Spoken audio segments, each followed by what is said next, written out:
I've always intrigued by the fact that, Americans and people from the West, these days especially, have good urge to know more about Sanatana Dharma, Hinduism, and we even have Americans who are hardcore Kriya Yogis, sannyasins, and brahmacharis, and stuff like that, right?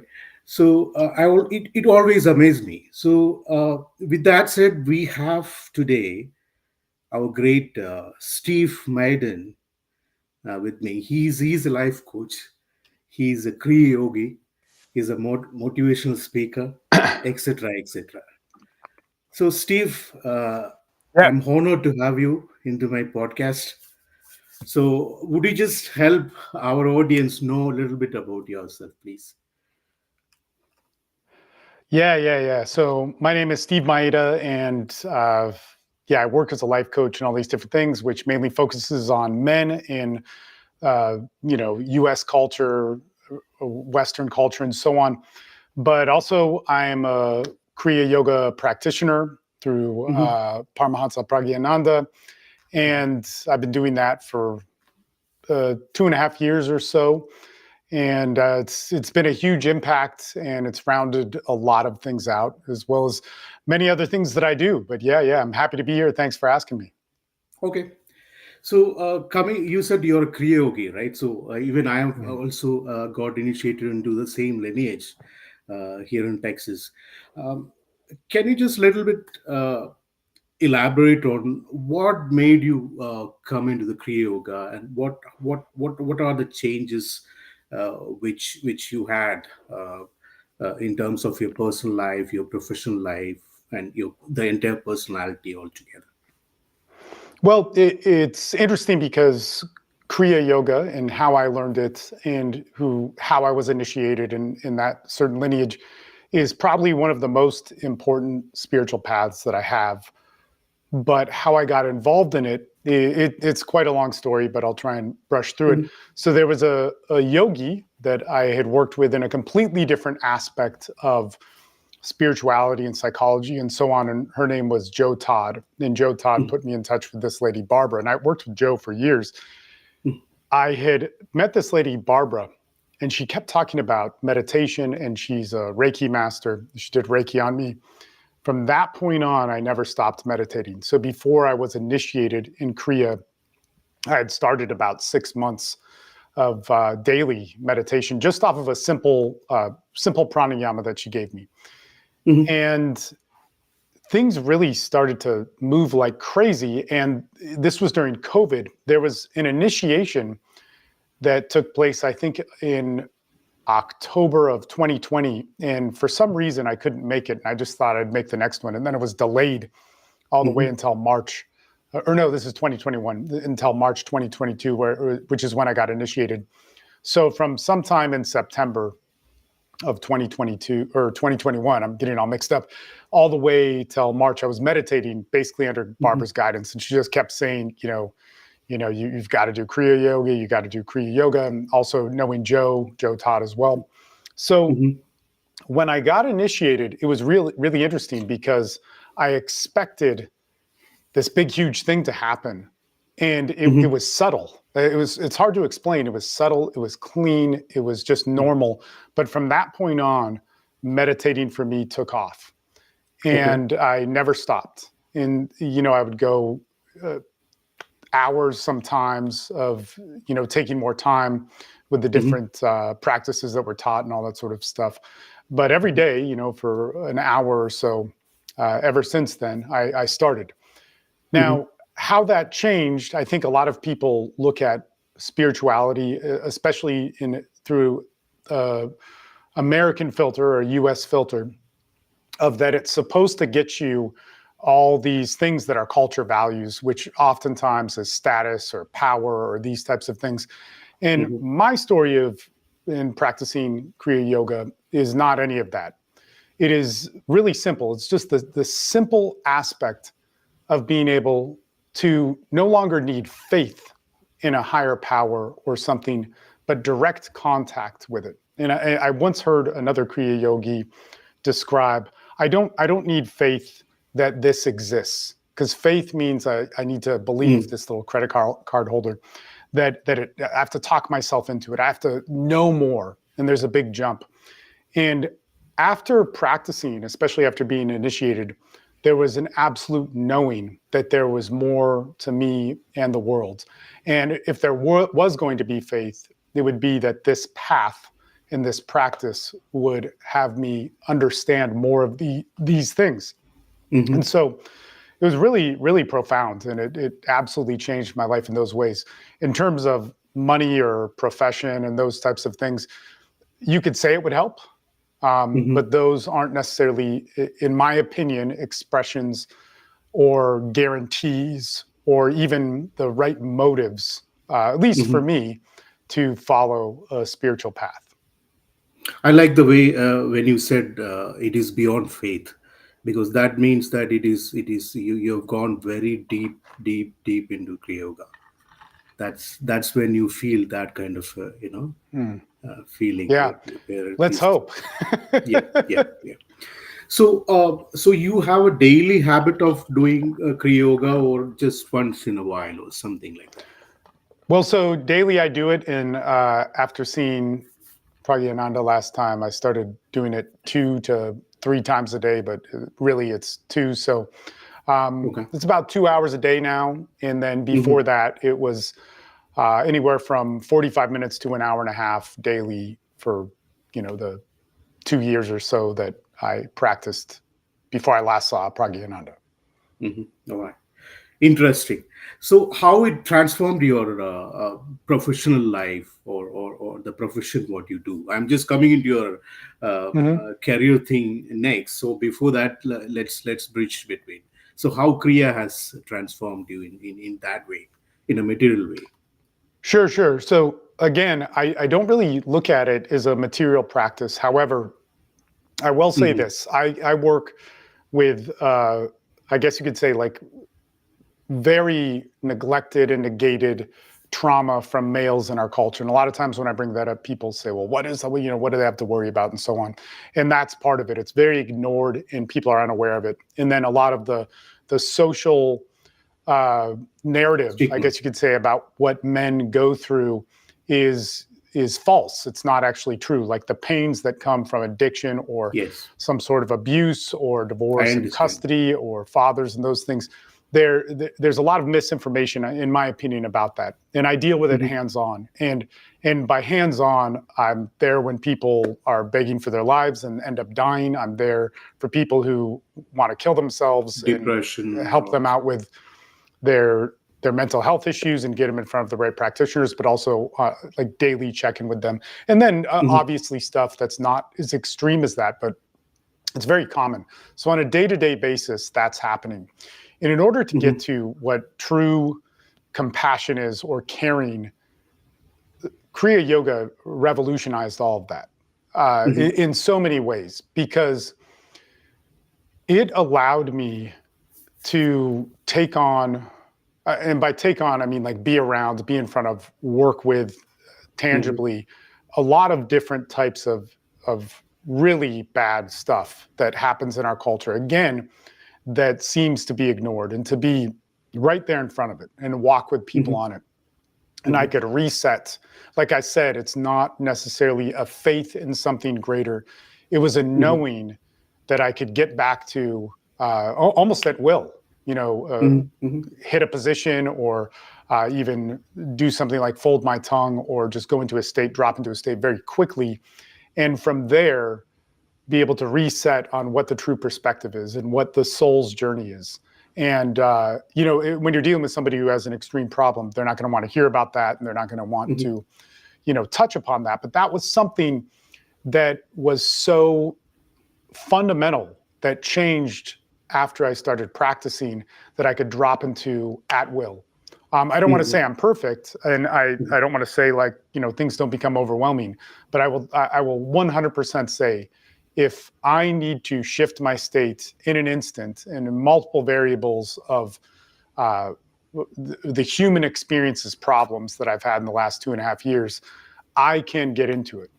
It's not mhm, going to immediately give me, something that I need in terms of, money or change a problem that just happened or Mm. reverse a car accident or anything like that. But it will immediately shift my perspective into a bird's eye view of what the overall picture is. Exactly. And yeah, right, yeah.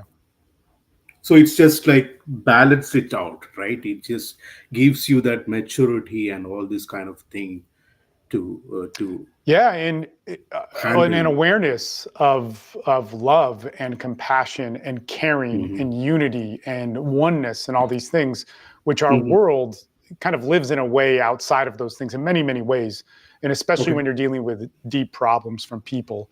Uh, the problem and even the solution, the direct solution, like what needs to happen right now, Hmm. is not necessarily going to be just we're all one. Everybody loves to say that and hear Yeah. that, but it might be you need to do this, that, and get in front of this person and get into this hospital or whatever Hmm. it is. And then I need to get back to the oneness to know that the overall guiding Hmm. process is going there if the person chooses that in the long run. Interesting. That's, I think you are on a very higher level in terms of spirituality, your Let's experience. hope. That's the kind of thought process which I could absorb from you on that. Anyway, good luck with that, Steve. Okay, coming to your coming to your the what you do, the kind of life coaching what you do. Can you just a little bit tell me about that, so that then I can just go into other areas of what you do and Sure. Yeah. So there's many different things, and basically what I tell people, and it's Mhm, very hard to advertise in a broad way. I would need multiple, channels of broadcasting for that, and that's a whole marketing web that is beyond sure. my capabilities at the moment. But what the Mhm, reality of what I've done for almost 20 years, 19 years now, is I'll help mhm, people with relationships. I'll help people with sexual issues. I'll help people with divorce and custody. I will help mhm, people with men who can't see their kids. I'll help people with addiction issues that are generally pretty extreme. I'll help people with okay. trauma that could have been linked to abuse or these types of things that happen in our world, and they're more and more common. Mhm, They're more and more common in our culture right now. As you're showing on my YouTube, there's a lot of stuff on divorce and custody, mhm, but in the reflection of the communities, of the 19 years, 16 of those years, I've had communities that I built. And back then, online communities really weren't too popular. And so, in that mhm, entire span, there's a ton of different starting points where guys have come to me for help. mhm, And sadly, people don't like to talk about them. People don't like to talk about men's sexual issues. People want to see it as taboo or filtered through toxic masculinity first, or they don't want to see soldiers in PTSD. We all want mhm, some politically correct version of how those things are portrayed in mhm. our society. So, Thank. that's a huge thing. Yeah, go ahead, sir. Go ahead, sir. Sorry. Yeah, sure. If you get into divorce and custody, there's people that we have especially in the United States and in a lot of first world Western countries, we have a huge Mhm, population of men who really want to see their kids when the cultural narrative is that dads are mhm, bad and that they're expendable and that kids mhm, only need a mother. And of course, on the surface, nobody's going to agree to that. But when this is being mhm, taken away from men and on a huge level, on a massive level, and that the tragedies of court go through in these massive, huge ways consistently over and over again, and it's ignored. We can say that's wrong, but there's not too many people doing anything about it, and it's terrible. Guys who've been successful their entire lives are destroyed in an instant when their family falls apart and they're being attacked by their partner or their ex partner's families and so on. mhm. It's heartbreaking, and Yeah. sadly, we have something about our society has, some people might say, has created this phenomenon where families get ripped apart, which is terrible. But something about our society has also created a consistent version of men that truly and Mm. deeply care about their kids, and Yeah. they're oftentimes not able to see them. Yeah. Thank God, at least somebody is doing this for men. Even way back in our culture, it's all. I would say I'm not just giving sides here, but it's more women oriented. The Mhm. stuff Yeah. like that. What is going on? Anyway, so it's good that you have that kind of a thing, and there is a lot going on. I understand you're a very busy person, but coming into the next thing, I remember you were saying before that, while before you start the life coaching and all these things, you were in Colombia or somewhere, right? Where Mm. you were with some kind of indigenous kind of tribes who lives in Well, who are. yeah. So that came after life coaching. Before coaching, Oh, it was okay. kind of cool because when I Hmm. started coaching in like Hmm. 2005 and 6, there Hmm. weren't digital nomads, or there were, but it didn't really, it wasn't a term, and this was my reality. And Okay. so as I've been doing it a long time, of traveling and working on the road and so on, and I'm based out of Austin, Texas, but I also have residency in Colombia as well, the country. Hmm. And yeah, it's very interesting because in order to keep balance, there's a couple of great people that came into my life probably around 2019, before Kriya Yoga, like Joe Todd being one of them, as well as Barbara, as well Hmm. as different people who work in an indigenous community. Well, Hmm. I'll say a northern Native American community in North America, and this would be somebody that is one of my huge and massive mentors, Chief Lex. There's also Chief Mike, and there's tons that I'm probably forgetting, Alfonso, Abuelo Alfonso, and all these different people. And what happened Hmm. is I started traveling to Colombia just to do it and to work someplace different. And it's a Okay. really amazing and beautiful country. And at the same time, this guy, Hmm. Chief Lex, started going there with his wife, Jen, and they were partaking in a Northern Native American ceremony that was held in Colombia through Hmm. somebody named Chief Alfonso, or Abuelo Alfonso, grandfather Alfonso. And Hmm. this started off this crazy chain. So I started working with Chief Lex in North America. I'm doing anipis and sweat lodges with them, which is a great thing to balance and regulate. Very different than Kriya Yoga, but it is a profound and amazing spiritual path working out with him. And what Hmm. happened is eventually, after starting to do stuff with him in North America, him and his wife kept talking about Colombia, and I was like, I was just there. And so eventually I went with them to a Sundance, which I've Hmm. been to in North America as well, but one in South America, Chief Alfonso's Sundance. And there was one of the most amazing things that you could ever find. And I feel odd talking about it publicly, but at some point people will. What Hmm. Abuelo Alfonso did over the last 15 years, and even I would say last 20, was he wanted to bring a Northern Native American ceremony to Colombia, where he's from. Okay. He's trained as a Lakota chief in North America. And Hmm. the elders of all the different tribes in Colombia, he asked, or not all, but many of them, he asked for Hmm. permission to do a Northern Native American ceremony there, and they said no. So he started flying them up to North America to Hmm. partake in the ceremony. And then one by one, after 5 years or so, they signed off. And when he had 5 or 6 of them, he then felt okay to do a ceremony in Colombia. I walked into that, 13 years or so after he had started this. And at that point, if you went to a ceremony that Alfonso had put together, he would have elders from indigenous communities that you would never see sit in what they call a maloca. It's like a giant circular center, and there's a fire, discussing the histories of their tribes in their own language. So it was really crazy. There would be somebody who would be speaking Arhuaco or Kogi or uh, Witoto Hmm. or something, their indigenous tongue, who may not have had much exposure to modern society, and then that be translated into Spanish, and then for myself and some of the other people from the U.S. or English speakers, it would be translated into English, and you'd watch this Okay. happen. It was amazing.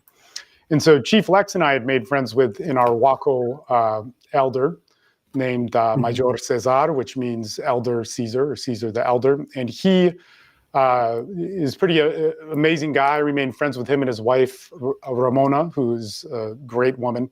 And they have these things, but they call them mochilas, but the Arhuaco word is tutu. Uh, Hmm. it's pretty interesting. I could talk a lot about them, but I'll rush along this story a little bit just for time's sake. Is that over a period of months, Cesar and I remained in contact, and he said that he wanted to bring me to in Hmm. Arhuaco territory, which is very much closed off. In the last maybe 20, you could even argue 40 years, that there's been little bits of exposure trickling out, and they said Hmm. they wanted. He said, "I still don't fully understand it. I feel odd about this," but he said that he had a vision to bring me there, and so he started. And so he took me to a community there, um, and in that community, they had never had a visitor.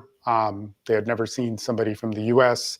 And I kept asking, "Why are you bringing me, and not somebody who's more familiar with Colombian culture?" And his answer was, "Well, we're not Colombian. We're Arhuaco, and so you're the same." And essentially, he was like, "Look, I got this vision. It's not my choice, so you can come if you want." And it's interesting, so the last year and some change, I've been going there and living with the tribe and learning all sorts of different things. And to be Yeah. honest, I still don't understand the full commitment that they're asking me Okay. towards, but it's Mhm. it's it's pretty crazy. Uh, Steve, Go ahead. if I may ask you, you said this Milwaukee's or whoever it is, they are just Mhm. sitting on some kind of a fire ceremony, right? That's quite interesting for me because we in our yogi culture also similar kind of a ceremony is there. That is number one. Number two is like you said, there is they had a vision where uh, you just have to brought into them and do some kind of a transformation, right? Mhm. In our scriptures also, it is being said, even in the Tibetan culture also, in Lama, there is some kind of a Lama where he will be born in some other village, and they have a vision that this Lama will come into their culture and do some kind of a transformation and grow into their religious leaders, some kind Mhm. of that kind of a sort. So I'm coming into a major picture where our scriptures uh, says about rishis, our ancient sages who travel across region, and even there are clear evidence in our religious scriptures. I won't even say religious because it was religion came after Mhm. Jesus' birth and Yeah. all. Earlier, it was just traditions and cultures. So, in that scripture, it is clearly mentioned about the Sparacus trident, which is there in, Colombia. Have you heard about that in Peru? In Peru, there No. is something called as Sparacus trident. It is just like a trident kind of a thing, and it is been said in our scriptures that there is a trident, and which is the border of east. That is what they say about it. And it is, and in that culture in Peru, they think that there is somebody from east who came down to their land and teach them things. I mean, they say it as like, Mhm. they just civilize them. That is what they say. So Mhm. we believe that it is our one of our sage called Agastya. Mhm. So that is there is a lot about it. I have done some research about it. So this is yeah. You can go on with that Kogi tribe, so that by the time I'll Well, just get that. yeah, Yeah. sure. These are the Arhuacos, and so the Arhuacos and Kogi are different, but they live in the same mountain range, and they're both really profound tribes. And a lot of people will describe them, although this is one of those uh, Mhm. people who are unfamiliar with them will describe them in ways that are not actually true. But a lot of times they're described as the Tibetan monks of South Mhm. America, would be the Kogis and the Arhuacos and the Wiwa and so on. But Mhm. the thing that I would want to say with this is that it, there's no doubt that there's connections. It's amazing when you get into this and you're around many Mm-hmm. of the different tribes, because there's Amazonian tribes, there's tribes from Peru there that will come and visit at Alfonso's Sundance and different vision quests and so on. But Mm-hmm. the most important thing that I would say is that if I'm to speak on the Arhuacos, I would Mm-hmm. say that their tribe, their people have their own distinct thing. And Mm-hmm. it's uncanny and amazing that there are different similarities, like with the number 9 or even 81, or the Mamo, the spiritual leader, which is in every town that the Arhuacos have, stays in a cave for 9 years in complete darkness. Their Mm-hmm. ideas on fire, darkness, their ideas on transformation and fire, their ideas on the carrying of fundamental thought, their Mm-hmm. awareness of the cosmos and stars, the relation of how that mixes with different elements. And Mm-hmm. it is very deep and very philosophical for a people that for hundreds of years, because they're pre-Columbus, they were not conquered by the Spanish, the Kogi, the Arhuacos, the Wiwa, the Kawana. They were all people that were able to retreat to the mountains and maintain their cultures, have a profound philosophy. And Mm-hmm. in that philosophy, they were able to carry it with just word. So through oration, they did not write things down. Now, there are Mm-hmm. arguments for different things that were written perhaps in the mochilas or the tutus and so on. But when you get into that philosophy, it's funny. I have a picture, not with me, but they're holding a picture of Pragyananda because they were so fascinated by him. There's Mm-hmm. not the same personal boundaries. You have to realize, I mean, they are a tribal culture that is completely uninfluenced by anything that we would see as cultural norms. And they Mm-hmm. were looking through my stuff and they found a Kriya Yoga book, and I think I have it somewhere. But they found this book.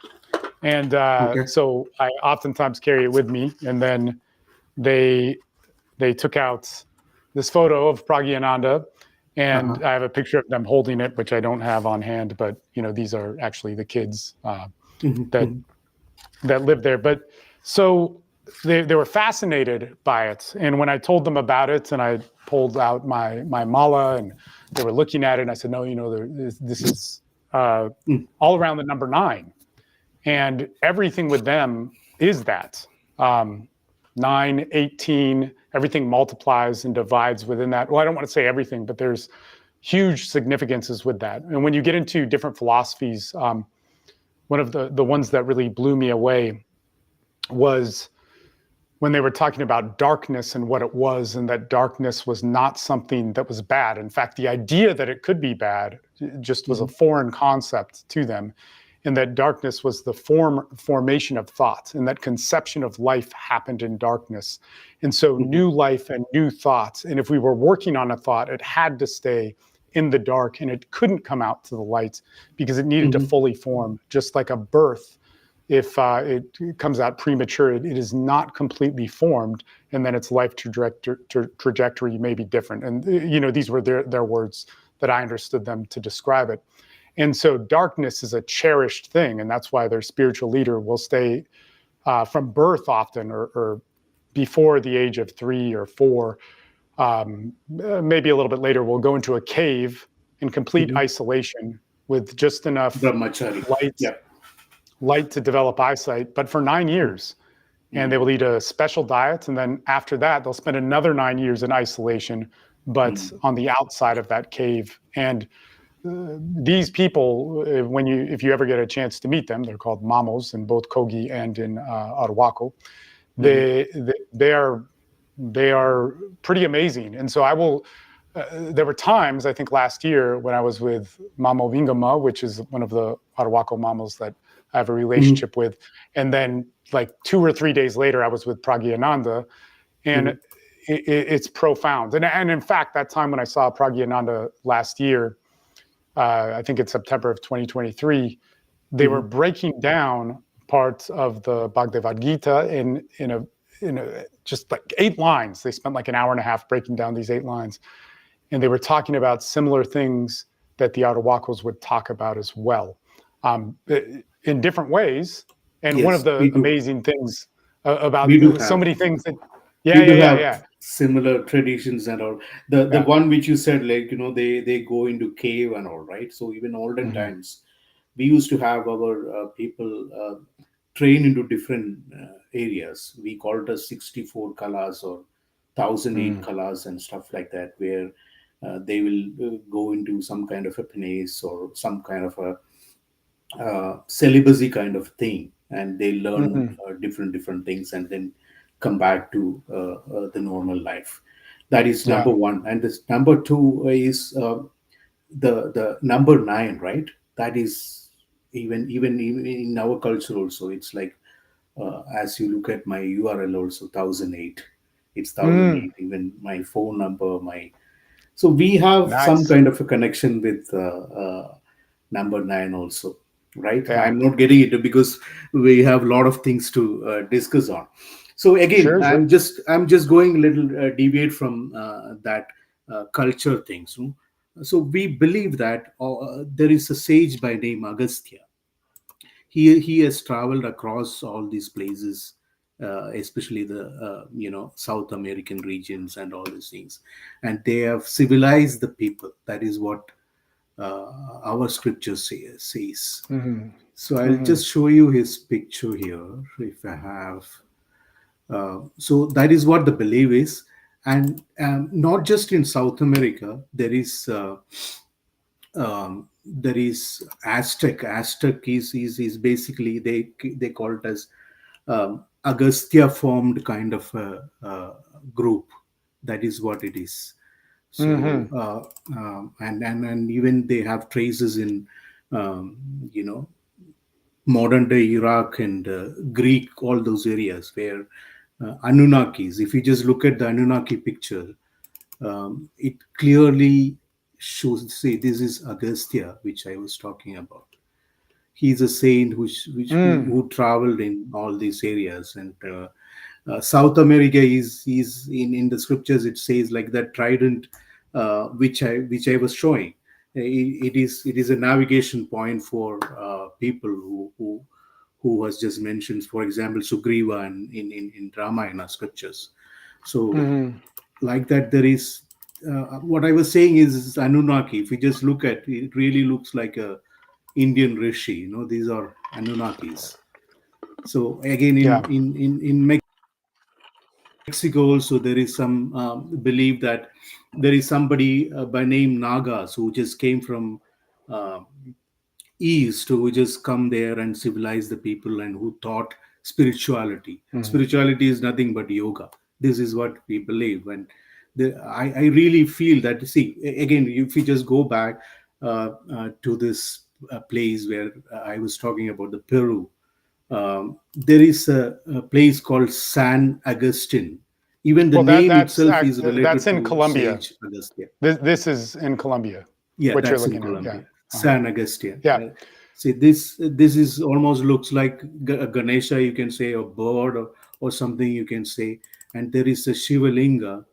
Um, uh, they have Shivas. This one, Hmm. um, this is a typical Shiva Linga which they have, Hmm. and that place name is itself is San Agustin. San Agustin, San Agustin. So it is like connecting the dots. If it's exactly says, and it is showing as if what it is mentioned in our Yeah. Well, scriptures. So just this sage, I would like to say something here yeah, because with hmm people that I go to see and people that have opened the doors for me, like Abuelo Alfonso and Chief Mike, Chief Lex, of course, Joe Todd, all these people traveled very hmm hard roads to put in front of me so I could walk this walk with the Arhuacos and other tribes from the Kofan and whatnot. But the Arhuacos and I have built more of a relationship. But I'm introduced to all these people who walk these hmm very, very difficult roads. And when we have the perspective of just connecting the dots by seeing something and saying that's it and jumping to what it means, this hmm does not carry the message of Mamo Vingama, who's cared about his group for all these years and spent a massive spiritual practice that was carried for, let's say Mhm. 1,000 years of a culture that Mhm. was, basically tortured by the Spanish, and some cultures were eradicated by colonization and so on. Missionaries. And so Missionaries. when we jump and connect the dots, we don't respect the roads of the people Mhm. bringing them together. And I know that's not the Mhm. intention, but I think we need to understand this. Uh, Chief Lex went there as a spiritual calling himself, as a sacrifice and an honor. Abuelo Alfonso built this over years and years and years, and also had connections with many different tribes for probably over 40 years at this point, perhaps even more. He's a yogi as well. And so when we Mhm. look at just jumping to the dots, that it means this, it actually takes away from one lineage, as if like Lahiri had many different disciples. Exactly. And if we just look at Sri Yukteswar's, we don't recognize what Sri Ramakrishna may have said. And of Mhm. course, we could follow whatever lines that are in there, but we also have to understand that perhaps Ramakrishna or Vivekananda or these different people, Ramana Maharshi, had something which was profound and unique on their own. And so when we look at the Mhm. Arhuacos or the Kogis or the Muiscas, which were sadly wiped out by much of colonization, and what's little is still left, what was carried by them Mhm. is so important, because it's another evolution and another voice that is precious at the soul level of what, Mhm. you know, whatever is the great creator is saying. And that is very beautiful. So I think to just bring it Mhm. back to going, oh, we see the Lakota Sioux star, and it's similar to Mhm. something that another culture we're familiar with did. It takes away from that unique voice and that lineage that carried the true meaning and the spiritual practice, the devout spiritual practice from that line. And if we are going to Mhm. know how this is all connected, we would have to look at each line thoroughly and live it and Each respect it. line. You know, that would be my 2 cents on Right. it. Right. Even I feel the same thing. Whichever culture you look into, whether it is Aztec or Anunnaki or any South American, even there is connections to Bali, Indonesia, and all these places. Everything we can connect the dots, but we have a small 30 Yeah, yeah, minutes yeah, podcast which we plan, but we can fly into many areas, in future.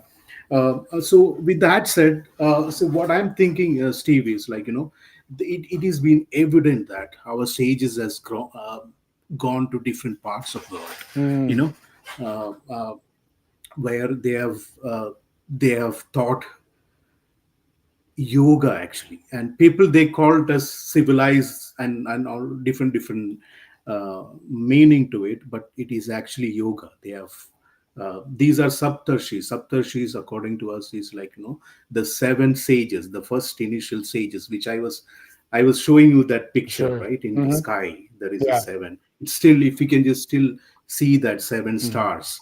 So we believe that these seven sages has learned yoga from Lord Shiva himself. And Agastya is the one who just traveled to Greece and South America and Mexico and all these places. And there is another guy by name Bhogar. He has gone to East, like China and all these places, teaching yoga. Anyway, we just have to summarize that. But yeah, those days, yeah, it's another three or four Yeah, podcasts. yeah. If we just get into each and every culture, Mexico itself will need one or two podcasts. That much vast the Hmm. subject is. But one thing is. Nobody understand is like, how they were traveling. Of course there is a lot of things in the scriptures saying, like, we call it as vimana is like a flying object, but the technology was Hmm. totally Hmm. different. Technology was like, it was noiseless, it was pollutionless, and they called it as some kind of a yendra. Yendra means a different design of object, where it will give the thrust for those Mm. vimanas. And anyway, we are not getting into that, but yes, there was some technology which these guys were using to travel across the world. Okay, so it was better than modern jets. That's Mm. what it The says. Mamos in Okay. the Arhuaco and Kogi traditions say the same thing. Mhm. What are the other similarities which you Well, find between so Hinduism? one of the things of my understanding of this, the tutu this is the womb, and I'll brush over it really quick. But this strap is Mhm, the ocean because mhm, they live on the ocean as well as the mountains. So from zero sea mhm, level to anywhere from 18,000 feet up. And this represents the cosmos. mhm, So the Arhuacos are said to walk the mhm, road of the mountains, up the mountains, but also through the cosmos. And so the road to the top of the mountain is on Earth, but also in the stars. And their awareness of the stars are pretty amazing. And they will say that they mhm, interact regularly with the stars and star people and well travel throughout space and time and all these different things. And so this is also very very similar. And I mean, I would also say the depth of the philosophy as well is that the mhm, emphasis on thought, the emphasis on thought and what it produces and how it may be the mhm, fundamental gift of man and mankind and our greatest mhm, trait and what distinguishes us from other people. And when they get into the philosophy of those specifics, it is very, very deep. mhm, And, they don't call it meditation. And in fact, their mhm, language is so different from any Latin language or mhm. Germanic language. It's very hard to translate. But That's why. That's what again. It's connecting. yeah. So it is. These people came from. If I just look at the picture which you Mhm. shared to me, it all looked like people from our area. The Mm. household. They all look like people who are near to our place or native land on all this kind of thing. Mhm. So That's see, if you Ramona. just look at these people, yeah, she looks exactly like few of my relatives, I would say. Yeah. Their skin tone and Mhm. the way they look and their body structure and Mhm. the hair and all these things. So definitely there is a connection. People, especially from the South India, Mhm. they might have moved for some reasons. And for So them, they yeah. believe that the Sierra Nevadas in Colombia are the heart of the world. And so they may also say that they Mhm, civilized India. Now, they're not saying that they mhm, may not have an awareness of India, but to them, they are the keepers of mhm, the heart of the world. Is very mhm, much their perspective and philosophy, and that they are different from the general human race. And of course, this is mhm. from their own storyline again, which should be looked at rather than argued or intellectualized and these types of things, because they're one of the few tribes on Earth that has Mhm. survived as long as they have. Okay, all right. Steve, we have time limitations Yes, today. Maybe we will have multiple sure, podcasts. sure. I'm so tempted to do get into different subjects, but we have time Hmm. limitations, like I said. Maybe some other day we'll go a little deep into different subjects, if you will. And before I close, do you have something to say to the internet, to my Well, audience, man, before I close? on a personal level, I'm so grateful to what I've learned in Kriya Yoga and in my times with Paramahansa Pragyananda has been amazing, and in everybody who has helped facilitate that at the Temple of Compassion, which is in Texas. But it's been an amazing Mhm, journey. I mean, I really appreciate you asking me for this. I was not really expecting to be able to talk about these things, but anytime I could talk about it, it's one of mhm, the the best choices I've ever Sure. made in my life is to get initiated Hmm. into at least. Get Yes, into yeah, Kriya. absolutely, yeah. No, I'm so grateful for it, and all the people who carried its message all the way from India to the U.S. and all over the world. It's a Mhm. beautiful thing. Sure. So, with that said, thank you for blessing me and my audience with your presence. And we would love to have you again, coming back on one side Kriya Yoga, and on the other side different Sure. cultures across the world, and the connectivity to Hindus and other Yeah. Dharma. Thank Oh, you. Thank you very thank much. you. Thank you for your time, Steve. Thank you very much. Namaste.